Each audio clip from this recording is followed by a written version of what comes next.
Hey, what's going on, everybody? This is Al Qualls, host of Guys Talking Sports. Um, right now, before we get started, I do want to say thank you to everybody that's been paying attention and been listening. Right now, we're just doing something big right now because now we just been accepted to go on iTunes. So you can catch us on iTunes on a podcast, but we'll talk a little bit more about that once the show ends. But for right now, I got my special guest with me. I got James Ross here from Philadelphia. Say hi to everybody out there. What's up, everybody? What's up, big time? What's going on? So, without further ado, I was going to talk about the World Cup and a little bit about the NBA. But before we get started, Earl just hit me up with some news about the about A-Rod. So I'm gonna let you talk about it because I didn't really hear it until just now. So the floor is yours. All right, really, it was a book that came out called Blood Sports, Alex Friedrichs, Biogenesis, and the Quest to End Baseball Steroids Era by Tim Elfinick and Gus Roberts. And really, it was talking about that back in, I think it was 2007, A-Rod went to the major leagues and basically asked for, an acceptance to take some testosterones to kind of help him out with one of his injuries, and another acceptance to take testosterones to help him to lose weight. So the major league approved both, and basically back in 2008, he won the major leagues, and he got back in major leagues, but he won, the MVP for the league. And the next year, he actually went back and asked the major leagues for that testosterone use for another year for two separate instances. They gave it to him for the first year, but the second instance, they didn't give it to him. So, the fact that, A-Rod taking steroids or testosterone enhancements, where the major league originally said they were, not in favor of it, it looks like possibly it might have been in favor of. So that sheds a little bit of different light on the whole A-Rod, situation.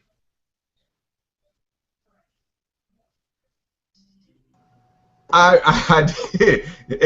That's a little bit of light is a little that completely changes the whole outcome of everything for me. The whole if they wow. I didn't expect that to happen. I was really for them to be so adamant about what A-Rod was going through. The whole thing, the whole media situation with him going through what he was going through with the drug policy and the drug suspension.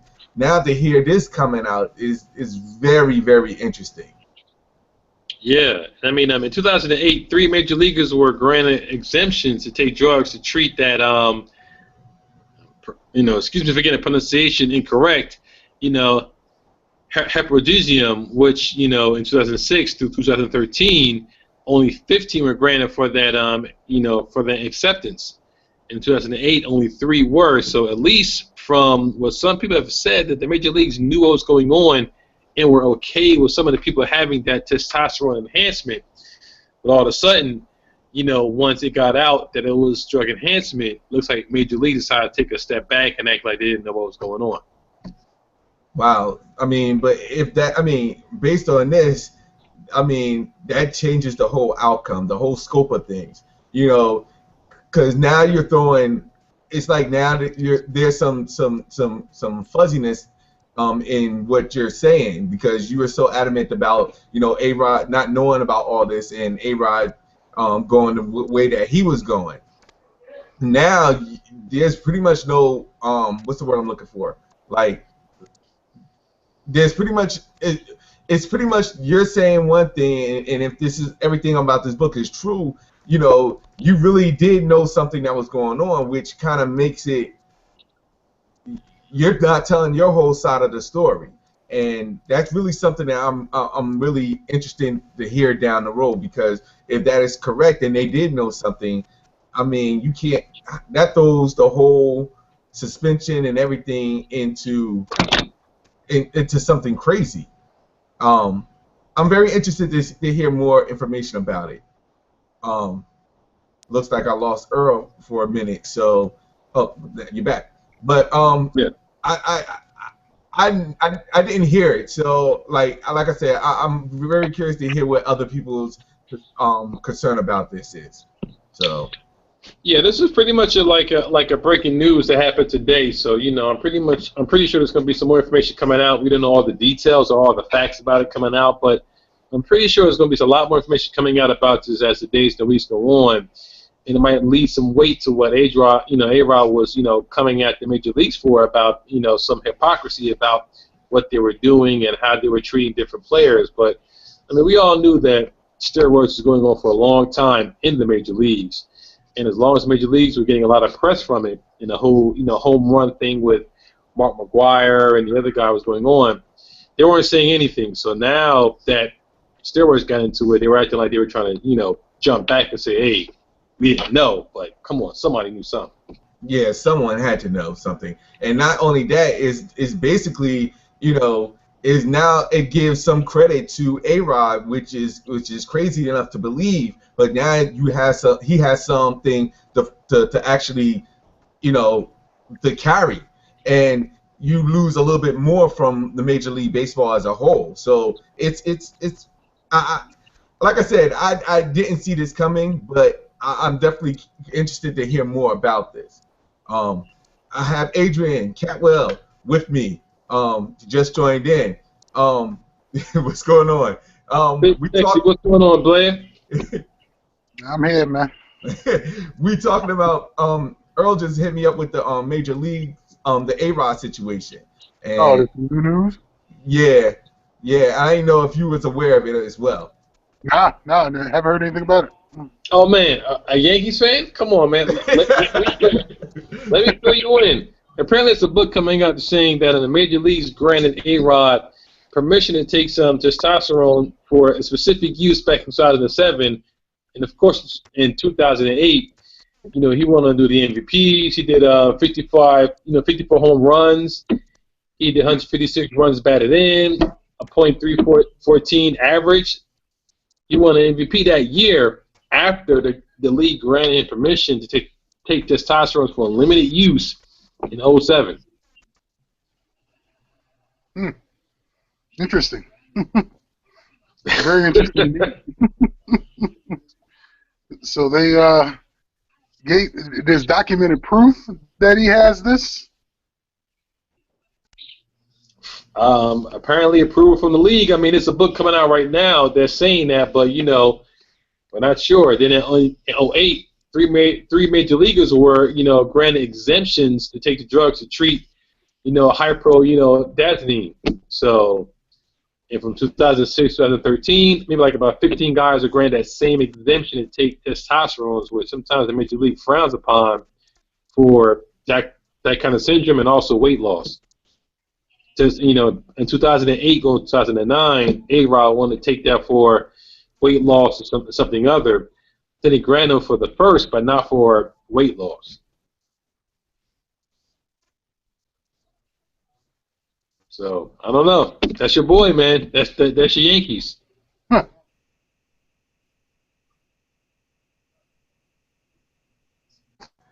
All the players found loopholes. Yeah. And then that's a hell of a loophole. They want to ban him. Interesting. It is. Well, If Bud Selig is never gonna, Bud Selig is not gonna sit there and say he gave proof or gave an okay to that. It's gonna go back to the Supreme Court or some type of U.S. No, because he got to out him own self out. Mm-hmm. Yeah, Bud Selig got to out him own self off, but he's not going to do that. He should have resigned a few years ago once this whole thing came about. But he sat there and acted like he had no knowledge what was going on, which is ridiculous. Everybody getting banned for years, and Bud Selig sitting pretty on top of the high horse. That is true. That is true. And what makes it it makes you wonder now.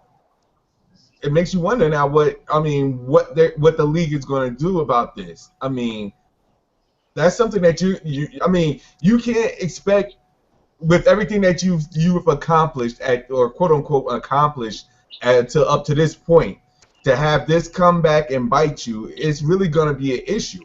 And it's very it's I mean it's very interesting to see how they're going to play damage control of this if everything is certainly where it sounds to be true. But will the other 15 players come out and actually say something? That's the $100 million question.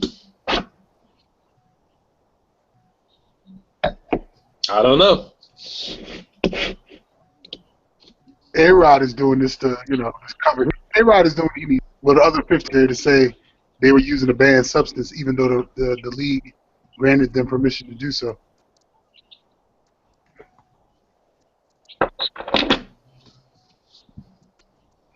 I mean, to be honest, he don't even really. Do he really need the 15? All he really needs is just one person to come out and speak and say, "Hey, yeah, that is correct." I mean, all it does is, I mean, right now it's still a comparison between A-Rod and everybody else. All he needs is just that one person to jump on his side, and that will spark. That'll be enough to just spark everything. I mean, spin it out of control.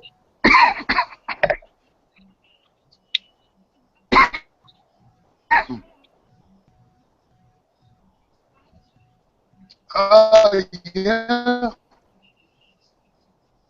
But 15 sounds a hell of a lot better than 2. That's true. That's true. Nah, I agree. Somebody in I got your back. That's true. That's true. Now, imagine that. Like the 15 people come back, will back up A-Rod and then go after MLB.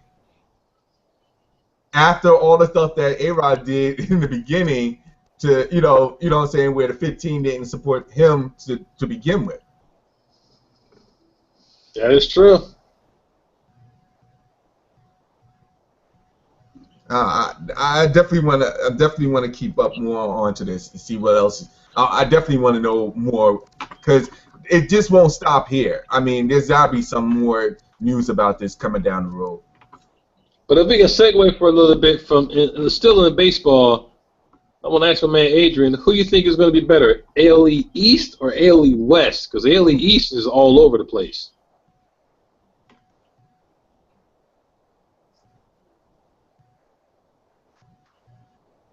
Did we lose him?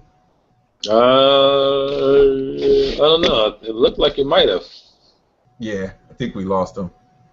Yep, we lost him. Yeah, he's going.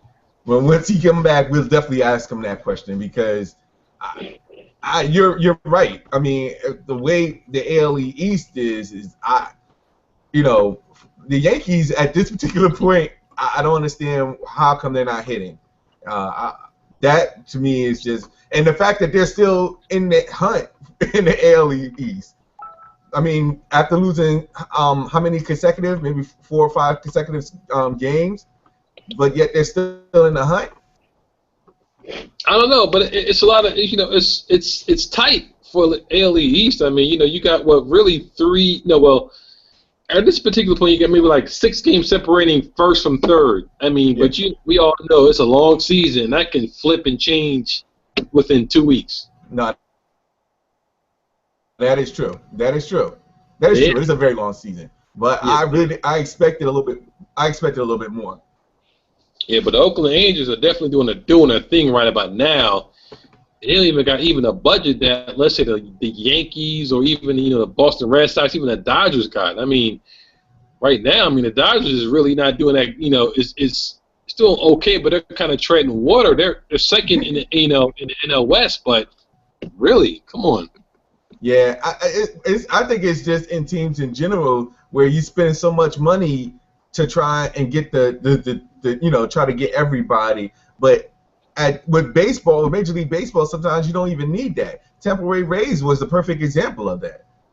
Exactly. I mean, there's so much parity in baseball right now. I mean, you don't have to spend that much money, but I mean, as long as they got the profit sharing and the cap, well, a soft cap in the league. I mean, you can have the worst team being the first that win 2 seasons. That's true. That is true. That is true. But it's amazing how teams are looking right now in the standings. Like it's like I never thought that. For example, I never thought that Tampa would be that bad. At this point, I never thought they would be in the bottom of the league. And No. with the AL East, you got Toronto and Baltimore. Just they're cruising right now. Yeah, I mean, I wish Baltimore was doing as good back last year. We was down for the 50th. I would have went to a game. Yeah, like I wouldn't mind checking it out. Exactly, they were playing right behind us. Yeah, definitely. But it's like you said, this is really we're halfway through the season, so I mean anything could change at an instant. So it's just curious. It's so many teams that start off hot like that, no matter what sport. But with Major League, you would some teams you wouldn't expect to be in a position where they are right now. Correct. Correctamundo. So I'm curious to hear what Ace has to say about the standings and his team as well. So hopefully he'll come back on. I don't have any. My loyalty really relies on the Mets, but I'm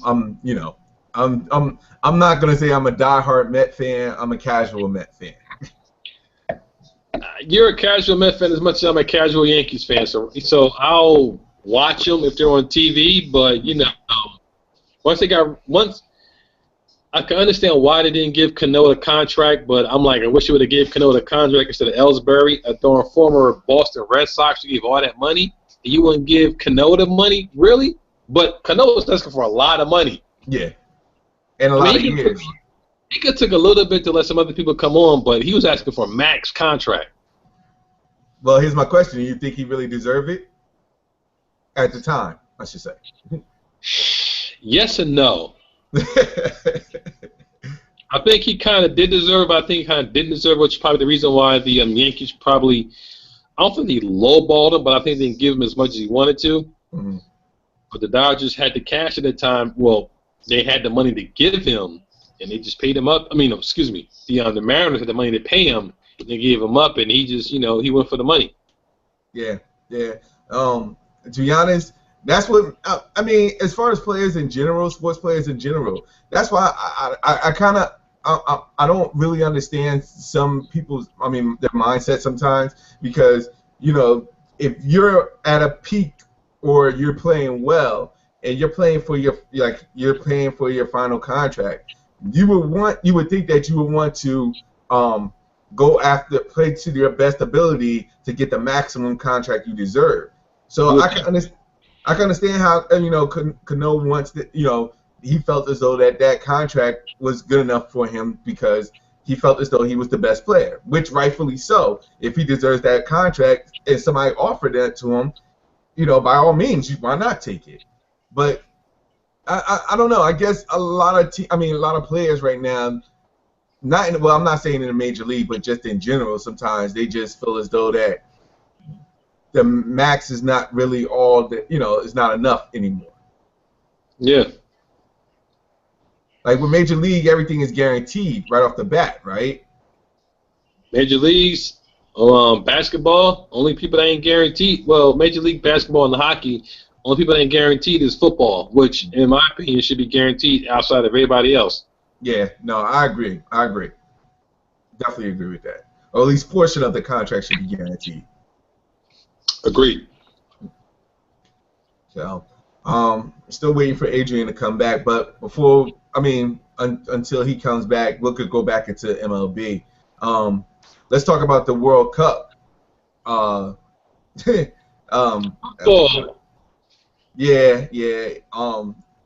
That was a heartbreaking game. I have to admit that was a heartbreaking game. But Tim Howard, I got a lot of respect for him. Like, for him to do what he did in this final game, got a lot of respect. But yeah, I didn't get a chance to watch the game, but I was like looking at it a little bit at work, and I was looking at it a little bit when I went to the gym, and he was really putting in a lot of work. The defense for the soccer team didn't do much for it to help them because the ball was pretty much on their side, and they was on defense pretty much the entire game.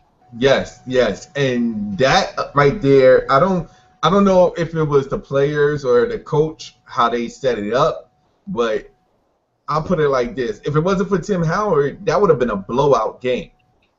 Like they could have made 5 or 6 goals easily. And for Tim Howard basically was their I mean, he was the valuable player, not from the U.S. without question. Yeah, I believe he broke the record for the most saves in a World Cup game. If I'm I could be mistaken. I could be challenged, but I believe he did break the record. And I mean, it makes me wonder sometimes of the players who they pick sometimes, because the question is that with the game being how it's constructed, which I didn't realize until I started watching it. In regards to once you're taken off the field, you cannot go back in, and that's I didn't even know that, because I was wondering. I was like, why is they not coming back in? And people was telling me, hey, look, they can't come in. That's the rule. Once you're taken out for that game.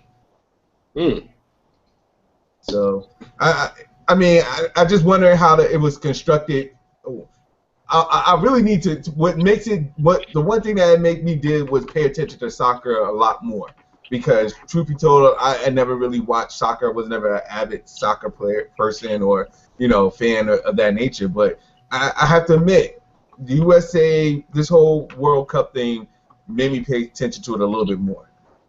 I think it made a lot of people pay attention because, it happens every 4 years. Even at my job, we had a big screen TV set up in the corner where people can watch not just the USA game, but just, all World Cup games in general. Mm-hmm. I think it definitely had added more effect when you had the U.S. playing and moving into different rounds as opposed to another team, because you had a lot of people, buying in, playing. I think the last game that they had, which might have been a couple of days ago, they were saying that the productivity from 12 to 5 was lower because everybody was streaming or watching the World Cup game, which, I didn't do that, but we had a TV set up where you can kind of look in and see. Mm-hmm. But I think, you have a more vested interest in the World Cup when your country is still playing as opposed to just like no other country. And I work with a lot of people that are from different other countries. I have a guy from Spain, a guy from Brazil, a guy from Switzerland and Belgium, and, they're more excited about it, and all the names of these people. There's one guy that was playing in Switzerland called Metzier, who was like the best player, or has been the best player in, soccer for a long time. Mm-hmm. These guys knew him, knew him and knew everything about him. But it just shows you that for me, from the U.S., I'm more football, basketball, even some baseball, but, soccer is the world outside of the U.S., so I think that the U.S. should kind of embrace hockey a little bit more, not just every 4 years for the World Cup, or even maybe in the Olympics, where they kind of generally casually look at it, but that's not their main sports. But I like hockey because I played hockey when I was a kid, so to me, it was all good. Huh. Yeah, and you know what? With the amount of, the amount of different what's what I'm looking for? Like leagues that is out there right now. In regards with the whole NHL playoffs, you saw a spike of people wanting to know more about hockey. I don't know about in the South Jersey area, but up north, when the Rangers was in the finals, a lot of people who weren't hockey fans got into being hockey a little bit more. Same thing with soccer. When you see people, the more people start watching it, the more they get invested into it. And, even though soccer's not really that popular here in the U.S., hopefully with this will help jumpstart it to be one of the most popular events out there. Because like you said, it's outside of the U.S., soccer is well known. And everybody, like right now, I couldn't even name maybe 3 people on the U.S. soccer team.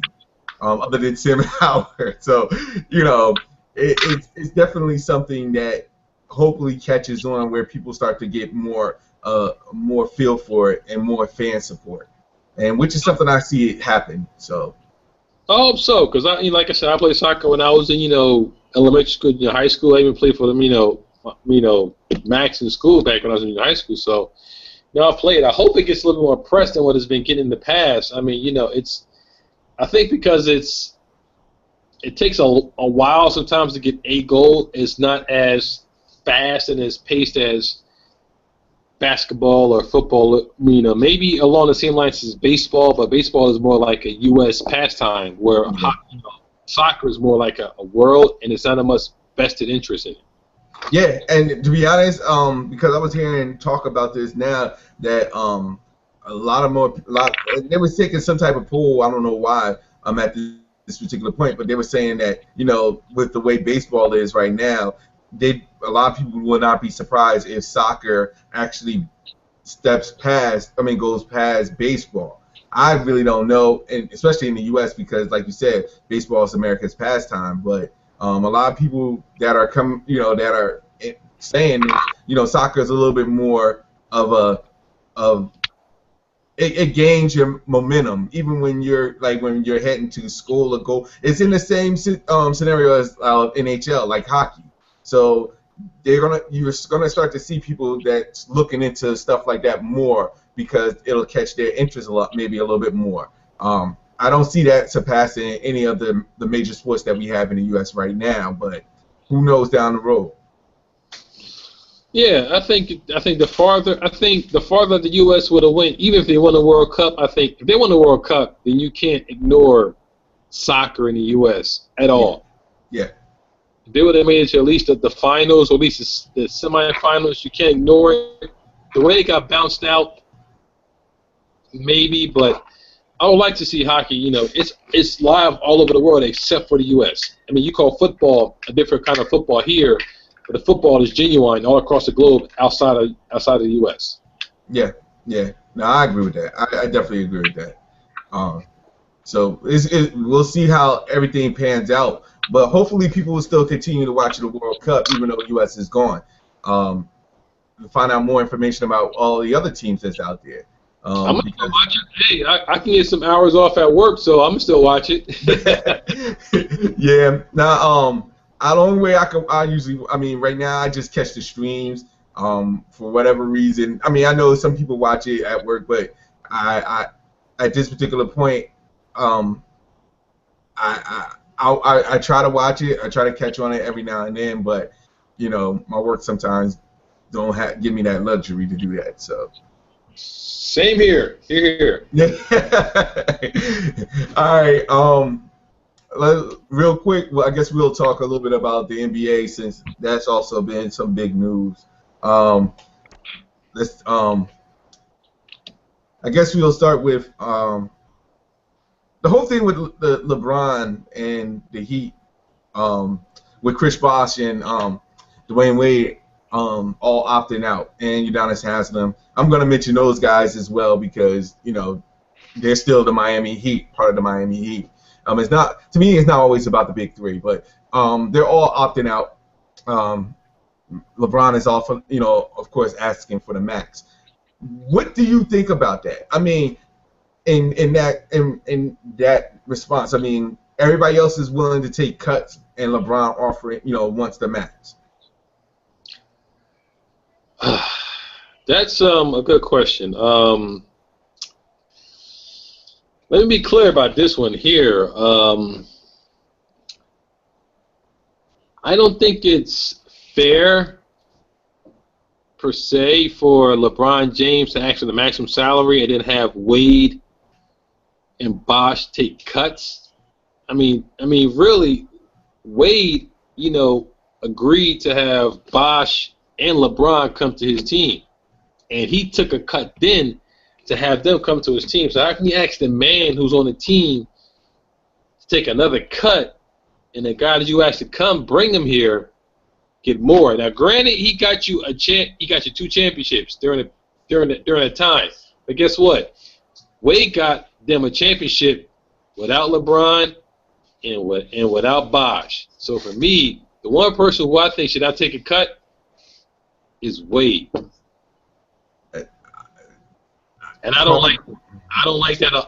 I understand what they're trying to do. Mm-hmm. If you get Kyle Lowry, which is still questionable, if you you still get Gortat, which is really questionable because Washington's giving him the money, and I hope Gortat stays with the Wizards because I like the Wizards the way they are constructed right now. They need two more people to get them really in the mix, but I don't want Gortat going to the Heat at all. Stay the Wizards, but still, Wade should be taking that much of a cut over LeBron. LeBron wants max money. Get your max money, but if you want your max money, don't compromise. Don't belittle the two people who helped you, and don't belittle the man that agreed to take a cut to bring you to the team.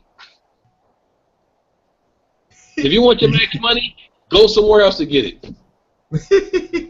You know what? You hit on all the points. I don't even have to say anything. I mean, I ain't even gonna say anything at that particular point. You already just said everything that I was gonna say. So at this particular point, the question is answered. Question is answered. I don't have no problem with LeBron James asking for the max money. Get your money. If you want to get your money, go ahead and get it. But don't sit there on the same team with your man and actually come on to help you win, and then you sit there and take the max money and then have them take. No, come on. That's Now I definitely agree. I definitely agree. But but the media is saying, hey, look, it's LeBron James. He's the best player in the NBA. I mean, but that was his team. That was Dwayne Wade's team before he got there. Dwayne Wade won the championship before he got there. I mean, granted, it was with a limited Shaq, but still, that was his team before he got there. Come on, that's not right. No, look, you're preaching to the choir. I completely agree. Okay, I completely agree with you on that. I find it is because a lot of media right now is they're all for it. Hey, look. If he's LeBron James, I mean, he should ask for the max contract. And what makes it, I understand where you're coming from, but Chris and Dwayne are saying, hey, look, it's you're right, we're willing to take a cut. So I don't feel good about it, but if that's what they want to do, that's what they want to do. But still, I feel, come on, man. That's your man. Bosh, yeah, but at least Wade, that's your man. At least, quote unquote, that's your man. Mm-hmm. No, I agree with you, but all that does at this particular point is solidify the fact that Dwayne is now conceding that this is no longer his team. He's willing to say at this particular point, no, this is LeBron's team at this point. Even though I've been there for all this time, I have won a championship before he has. It's now LeBron's team. Yeah, and I've been Dwayne Wade back from the Marquette days, man. Come on. Really? This is it doesn't sit right with me.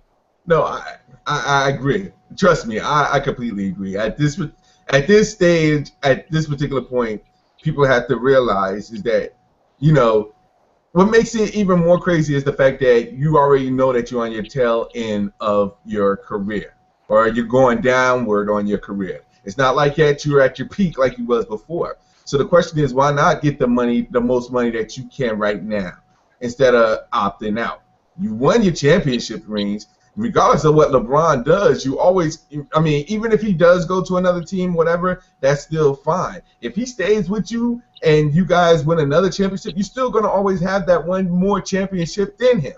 So the point I'm making is that at this particular stage, why not just go after what you feel as though is right? And I understand what majority of the players is doing right now. They're going after the money, and they should. No one should be trying to take a pay cut at this particular stage just because you want to win a championship ring. Why not have both? Put yourself in a better position with a team that gives you that chance while you can still get the money that you deserve.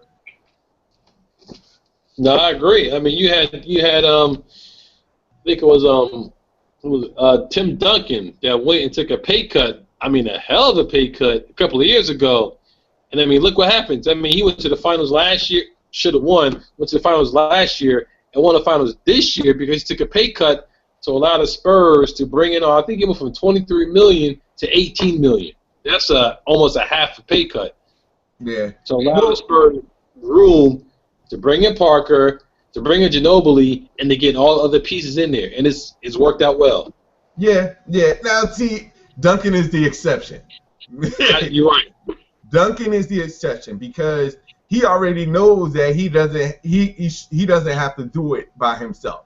He already knows, he understands the concept that the Spurs is a team-oriented team. Yeah. I mean, with the Miami Heat, it's not a team-oriented team. It's a superstar-oriented team, and that's where a majority of these people are. They're superstars that are trying to be. They're trying to do what the Spurs is trying to do or have done, and they haven't done it. I mean, they're not going to be able to do it. Even if LeBron says, "I want the max money," even if like you said, if you really want to get to that point where you want to win championships, why not take less? Why not be equal with everybody else like you did when you first came over here? So yeah. that's it's weird. It's weird. But so where do you think Melo's going to land? Melo, that's a saga in its entirety.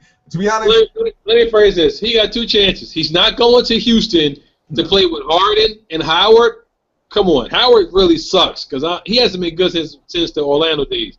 He's not playing in Houston. He's not playing in Dallas. It's either two choices. It's either going to be A, it's either going to be New York, or B, it's going to be L.A. C, a B plus will probably be Chicago, but I don't think Derrick Rose really wants him in Chicago. Well, here's the thing, because Melo went to visit Chicago the other day, and they had everything. Derrick Rose even worked out for Melo.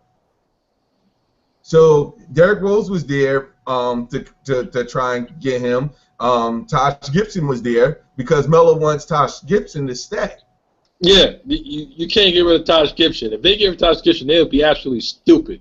Yeah, well, yeah, that is true. That is true. So, but the first thing they gotta do, regardless, is amnesty, do something with Carlos Boozer's contract. So until they do something, because Carlos Boozer is a good player. I mean, he might not be the player he was when he was in Utah with back in the day, but he's still he's still a serviceable player.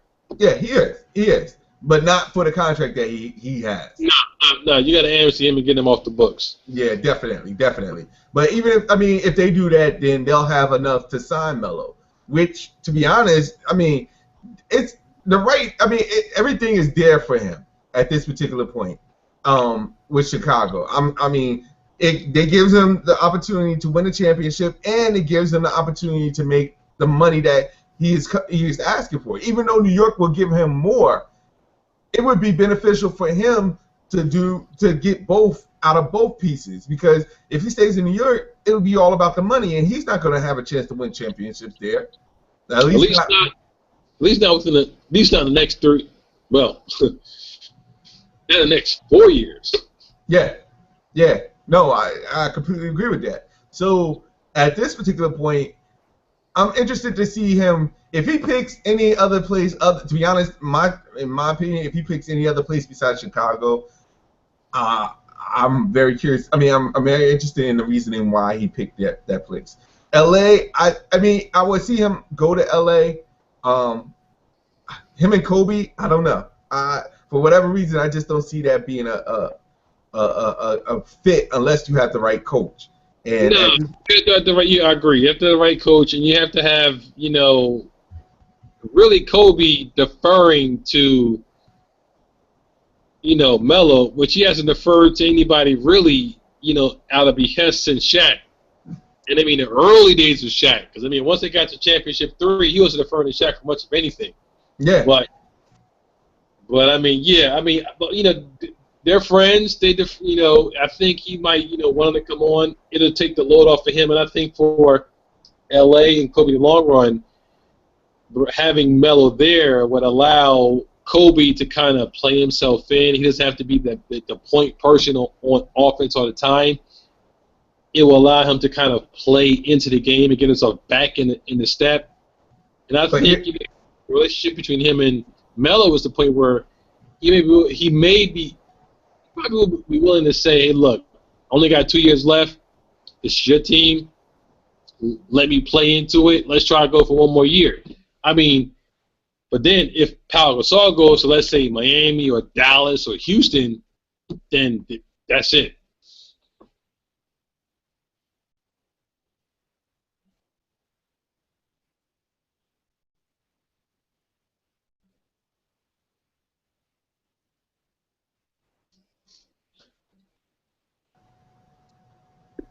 My mic. Oh, there we go. So here's my question. Sorry about that. The question I have is that the problem is that with Kobe, it's like the question is he really going to share the ball? That's that's the $48 million contract question. Is he really going to take? Is he going to really pass it? That's really what the question is. Because down the pike, who's going to be the person to take the final shot? You know what? I think at this particular point in time in his career, I think he would love to help. Yeah, he loves. I mean, not just just help, like I said, the coach is going to be key for that. They don't even have a coach, so why would Melo even come to LA? Unless he picks the coach. Who's he going to pick? Brian Scott? Kurt Rambis? I don't know. Yeah, that's exactly true. Personally, I think they should get Mark Jackson, but you know, he got a raw deal. Yeah, but what makes it even worse is because they got to pick something where both Carmelo.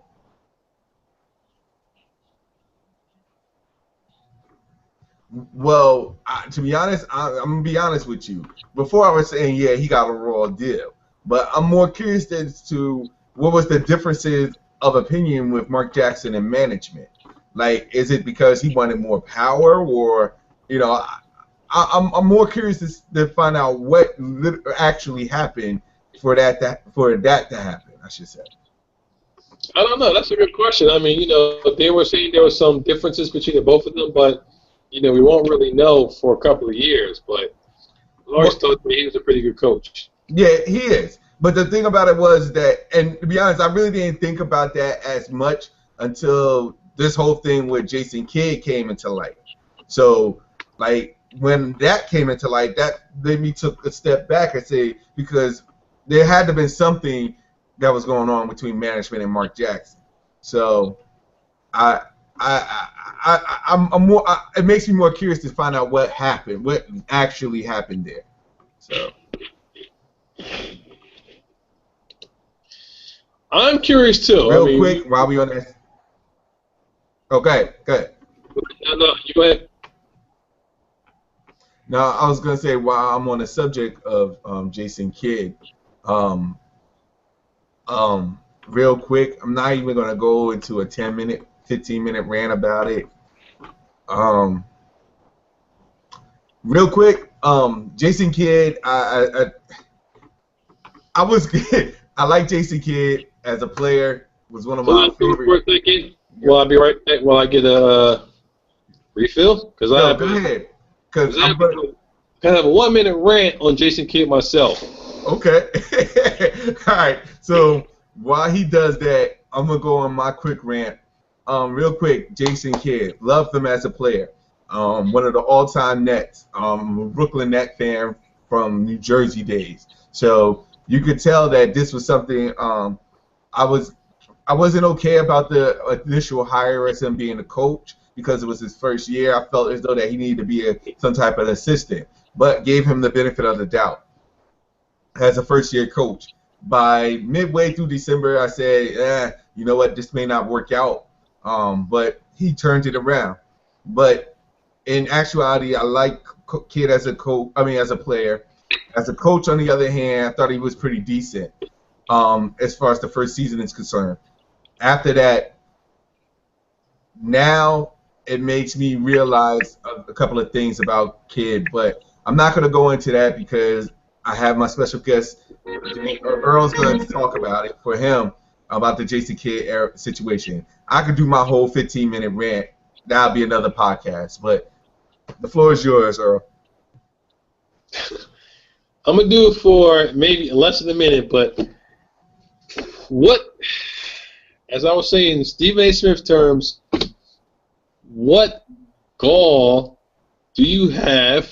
What nerve do you have to say that you want to have more power than a GM who signed off on bringing your butt from the Knicks to the Nets with no coaching experience to be above him to pick players, and he said no, and you want to leave? I mean, really? I mean, the Nets did good, above good, but how are you going to sit there and ask for more power? And I grabbed the Knicks. They said, well, we'll give you another year to see how you do, but you want to buck this and go to the fucking Milwaukee Bucks? Outside of Jabari Parker, who the hell do they have? Nobody. And I mean, I should say nobody, but they don't have anybody of substance at the particular point. They have a bunch of, late round first picks and free agents that signed up on it to get the money. But trust me, you want to go to the Milwaukee Bucks over the Brooklyn Nets, a high profile job outside of a not that much profile job? Were you that scared of New York? I don't know.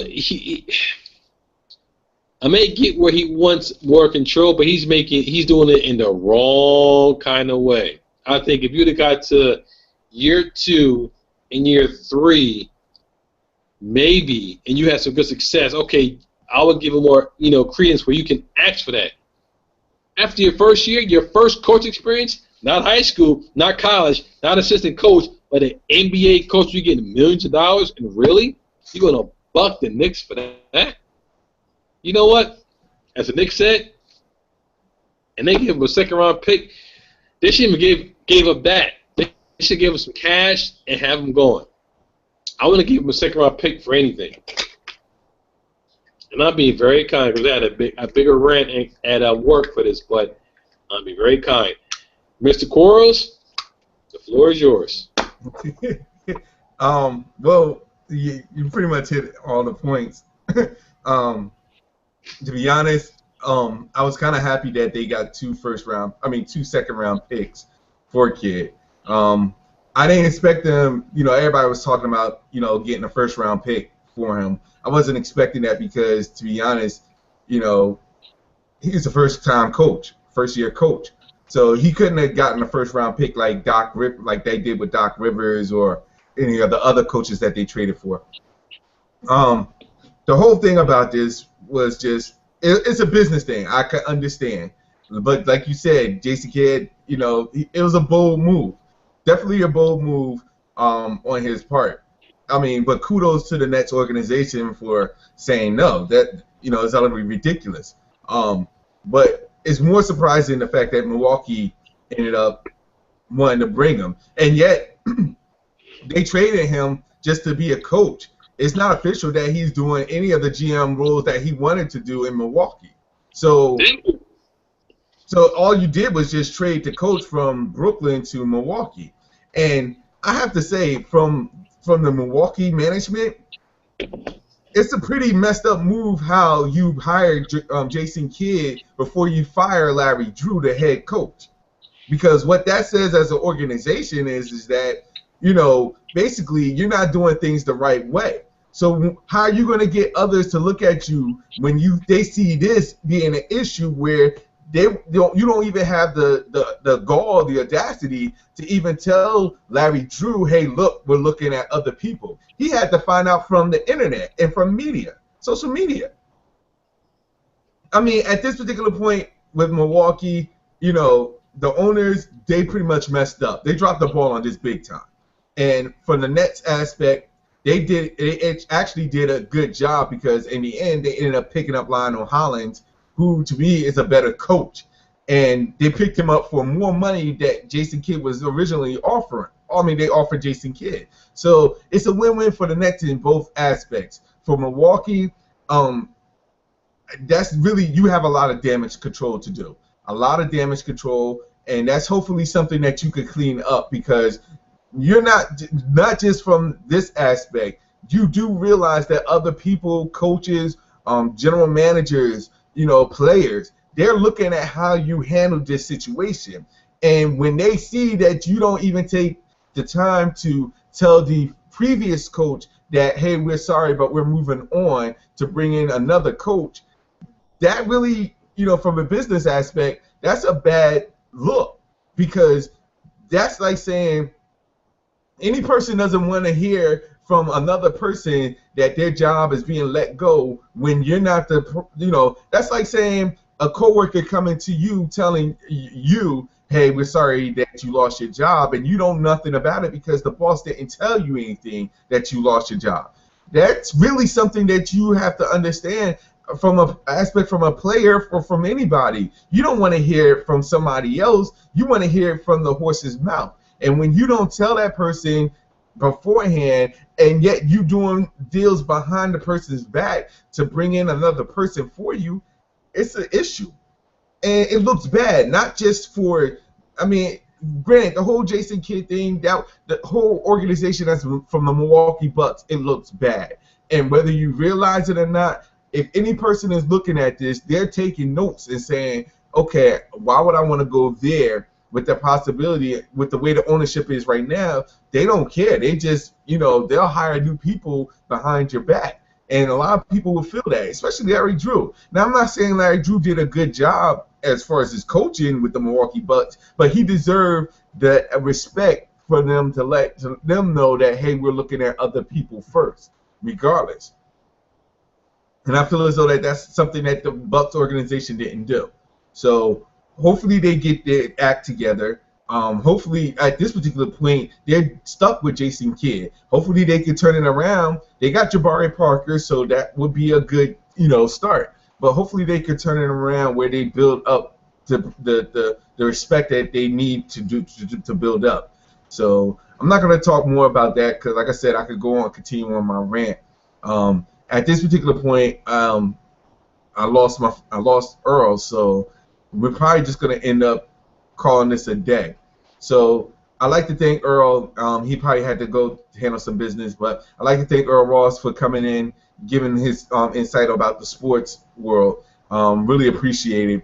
You could check us out on iTunes now. It's Guys Talking Sports. I'm Al Qualls. You can check us now on iTunes. You can check us out on podcasts as well.